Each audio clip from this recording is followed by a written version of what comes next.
So on Tuesday, the Night Warrior storyline that began after the burning of Teldrassil has concluded, opening a slew of new possibilities with Elune, the Night Elves, and everything in between. And like with the duel between Sylvanas and Tyrande, or Sylvanas' fate atop Oribos, we need to talk about it. And we need to talk about it because I have seen some stuff. I have seen some very, how do I be nice here? Some very unique takes on Elune and the revelations that this week's chapter brought. To be less nice, seriously, some of the takes I've seen on this are some of the absolute worst thought processing I have ever seen in the last 15 years of playing this game, with the worst being, well, you saw the thumbnail, how some conclusions were made. I question the sanity, and I question the mental capacity of everyone involved. It's like some people didn't even try.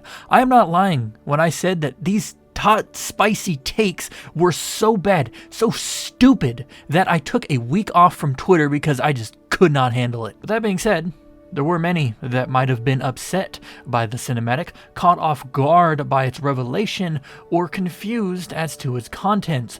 And for that reason, we need clarity. So let's discuss the newest cinematic in the Warcraft universe by our hand. So this cinematic detailed a conversation between the Winter Queen and her sister, Elune. I think it's actually the first time Elune's actually spoken, and we were able to hear it. Of course, it was through Tyrande, but it was still her words nonetheless. And no words were more important than what she told us. By her word of mouth, Elune states that she sent the souls of those who perished atop Teldrassil to Ardenweald, only for those souls to be funneled into the Maw. I heard your cries, felt your pain, and in the wake of tragedy, sent forth a cascade of souls to sustain you. Oh, the great tree. All who perished there were claimed by the Maw. Then I have condemned my favored children.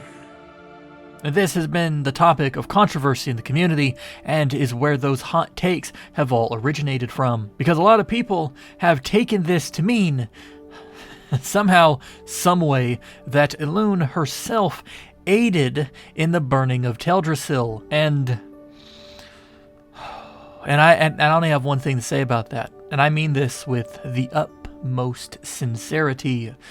That is stupid. Because if you listen, I know it's hard if you lack a brain, but if you listen, Elune states the words, "In the wake of tragedy."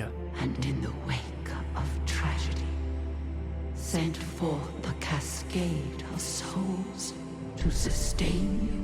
In the wake of, by definition, means after. It means occurring after an event, or as a result of said event. So as a result of Teldrassil burning, Elune sent the souls of her children to Ardenweald to help quell the rising drought, rather than keep them on Azeroth as these disembodied, guideless wisps. How some have managed to construe this information to mean that Elune, in all of her power, had a hand in Teldrassil's burning, that is pure insanity. But that being said, there were a lot more reasonable assertions than just those. Like, for example, many have come to believe that Elune simply allowed for Teldrassil to burn, or the fact that she was unaware of the state of the Shadowlands before sending her followers to the afterlife, which really seems weird, or just an excuse to conclude the storyline. Both are reasonable conclusions to come to, but both can be rectified by using what we know. To go over the first one,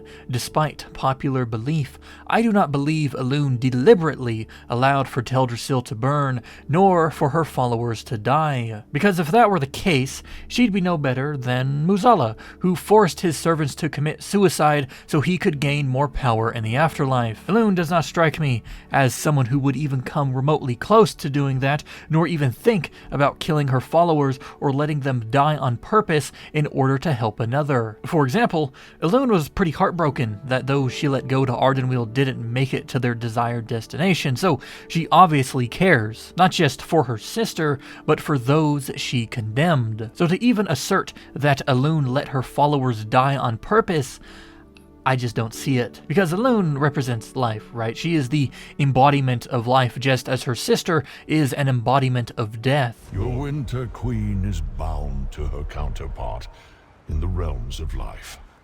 Together, they embody the balance of the great cycle. So because of what she is, Elune clearly cares for life. It is a precious thing to have. So not only does she just not seem the type to throw her children away, but it goes against her very nature.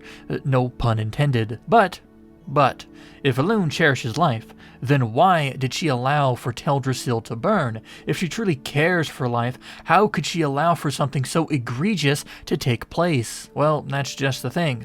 I don't believe Elune could have stopped Teldrassil from being ashed, even if she wanted to. Because while we can ask this question for Teldrassil, I think you can question the same thing when it comes to Nordrassil, which burned during the Third War and severed the Kaldorei from immortality. Elune didn't intervene there, nor did she intervene during the War of the Thorns. So why? Why did the Mother Moon not intervene? Well, before we can really get to that, I think we need to address something. We, as the players, we know nothing about Elune. We've known nothing about Elune for 15 years, and this unknown has led to a lot of assumptions based in nothing but how we already perceive divinity and the gods within our world. Because in our world, dating way back to the ancient pagan religions of humanity, the gods see all, they do all, and they know all. They see your actions, they know if you've been good or bad, and they do things about it. But the gods of Warcraft, they are different, because they're not really gods, they're just other beings, powerful beings, especially compared to us, but they are beings nonetheless. The Titans, for example, might be able to will worlds from smoldering balls of ash, but they are susceptible to death, corruption, and the basic human emotions that we have. Despite their godlike powers, they are still susceptible to the same things that define us as mortal. They are flawed. And this goes for every single being that we consider a god. And Elune is really no different. She might be powerful, but like the Eternal Ones, who I believe are the closest thing we really have to understand just how powerful Elune is, she is flawed. Her powers, her scope is limited compared to what we led ourselves to believe. And this cinematic kind of proves that. So when it comes to saving Teldrassil, saving Nordrassil, I don't think she could. In fact, after doing a bit of digging trying to find an answer for this, I noted that each and every time Elune intervened on Azeroth, it was through a conduit, a vessel for her will. For example, Tyrande was her conduit in this cinematic, the moon was her conduit during the passing of Ysera, and the many statues and shrines littering the lands of the Kaldorei, both ancient and new, are conduits to speak to their goddess. And if you'd also note, all of what I just listed requires a summon. So Elune, in order to enact her will, must have a conduit to do it from and a call from her devoted to go and act. The call for Elune during the War of the Thorns did not come until after Teldrassil had been ignited and the tree was lost. The call was made by her priestesses, each of whom stayed behind in Darnassus in the Temple of the Moon to pray to their goddess to ease the passage of those who were unable to escape, giving Elune both a conduit, the Temple of the Moon, and a call from her devoted so she could act. You can almost think of it like a cell phone call. You call a guy up and the phone rings and he picks it up and he answers. And so in that situation, all Elune could do is make the most out of a bad situation and usher the souls of her deceased into Ardenweald, where they will still share a bond with their goddess while also helping to regrow the kingdom of her sister. And yet, Even with her good intentions, Elune seemed to be unaware that the cycle of death had been broken, that she sent her followers to their doom within the Maw. So we can also make the conclusion that Elune is incapable of seeing the strife of the afterlife beyond Ardenweald, as it seems as if she only knew of her sister's realm's plight. And it makes sense. Elune is more connected to life. She has no business in the Shadowlands outside of Ardenweald, since Ardenweald is the closest thing to Elune in all of the afterlife. And if we recall, none of the realms directly connected to Oribos knew why exactly the drought was happening, which was one of the main themes of the leveling campaign. In fact, the only one that knew about the cause of the drought, at least in connection to Ardenweald, was Bwonsamdi, who isn't the most favored Lord of Death, especially not in the eyes of the Court of Night. So if the Winter Queen didn't know, if her only source of information on the drought came from someone she wasn't very fond of, how would Elune have known? Because if Elune did know, it creates a plot hole. If Elune knew about the jailer, if she knew about the Maw and what was happening to the souls of mortals, why wouldn't she have tried to tell her sister? Why wouldn't she have told the Winter Queen, who could have better prepared Ardenweald for trouble, or even tried to get in contact with the other realms in order to help them? Or better yet, why not then contact the Night Elves, speak to Tyrande, and warn her of what might be going on so she can tell every other leader on Azeroth, which might have averted Teldrassil being ashed, or the wider conflict of the Blood War. So setting up Elune as someone who cannot actually see into the Shadowlands and cannot control the destiny of a soul makes a lot more sense than if she could. Now with that in mind, let's go back.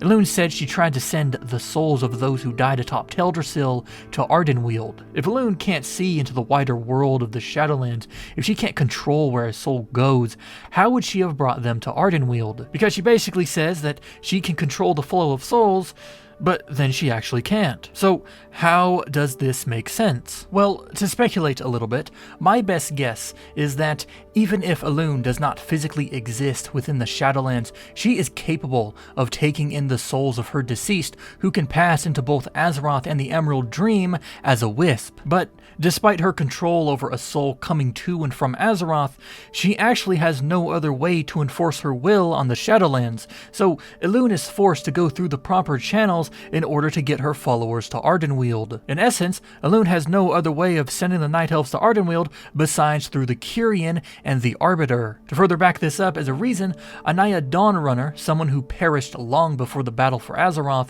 is present in Ardenweald, which can lead us to conclude that it isn't unnatural for Elune to carry some of the souls and wisps of her followers into the afterlife. So my best guess is that Elune sent her followers into the afterlife on the back of the Kyrian, hoping they would reach Ardenweald, but the cycle is broken, so they never arrived. They went to the same place all other souls did, right smack dab into the Maw. And for those wondering, oh well then what about Ysera?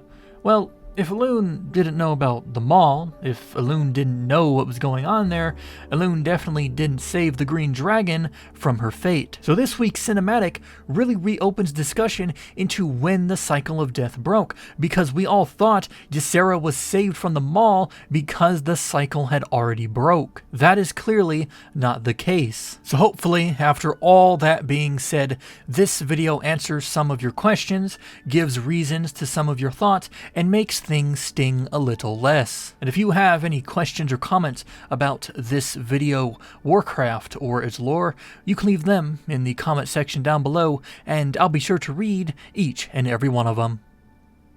Thanks for watching, and remember well,